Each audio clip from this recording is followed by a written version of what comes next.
You've been inside this accountable community governance convening. So how would you define accountable governance?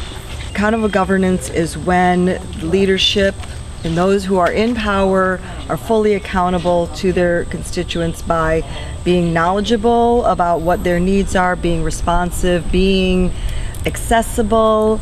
And it's difficult. It's something that it takes work, and it takes a relationship on both sides. It takes a mobilized constituency who is informed, who knows what to ask for, who knows how to push for their issues, and then of course it takes receptivity on the side of those who are in governance.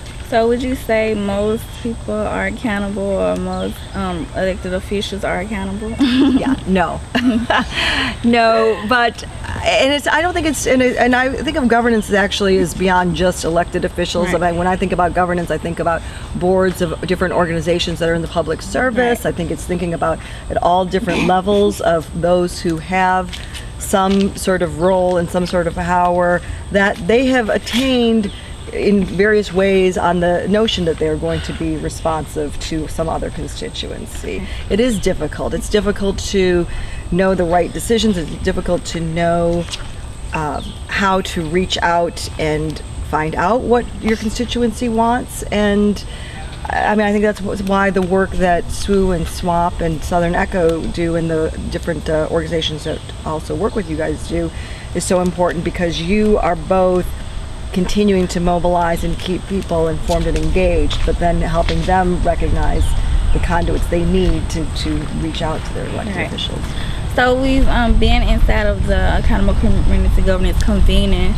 So what things inside of the convening have impacted you, and what things from the convening will you take away?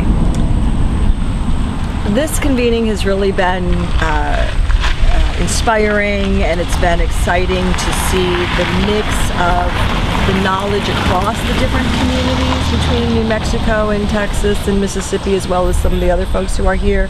It's been great to see the intergenerational leadership and really what that truly means in terms of the younger folks being confident and stepping up, the older folks making sure that there is space created. So it's both the intergenerational, the across region pieces. I love to know that, like, it's clear that some of y'all from Mississippi are really in touch with what's going on in New Mexico and Texas, and vice versa, that you've been building this relationship.